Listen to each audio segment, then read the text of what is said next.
In this tutorial, I'm going to show you how to update all drivers on Windows 10 or 11 computer for free. First of all, go to your browser and browse google.com. In Google search, type Advanced Driver Updater. Now hit enter.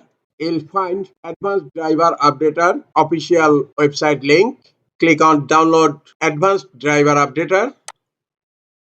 Whenever you visit the website, it will automatically download the driver updater. Download finished. Click on show in folder.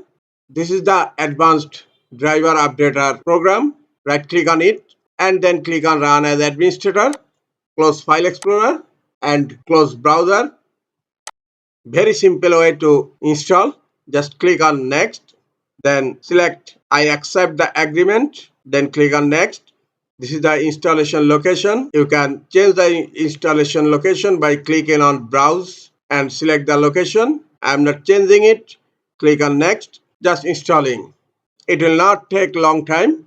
Installation finished. Click on finish.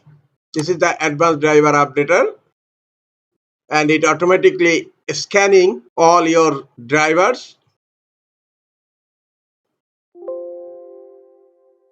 and scan finished. Advanced driver updater found 28 outdated drivers on your PC. Click on OK.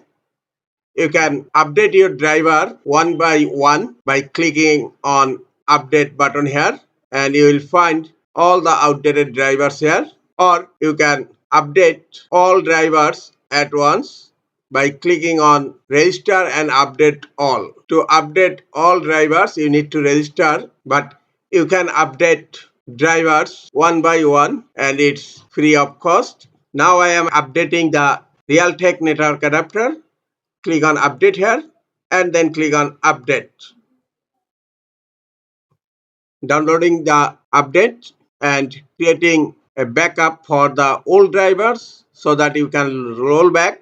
Backup completed. Now it's installing the updates and update succeeded. Click on OK. In this way, you can update your drivers one by one in Windows 10 or 11 computer for free.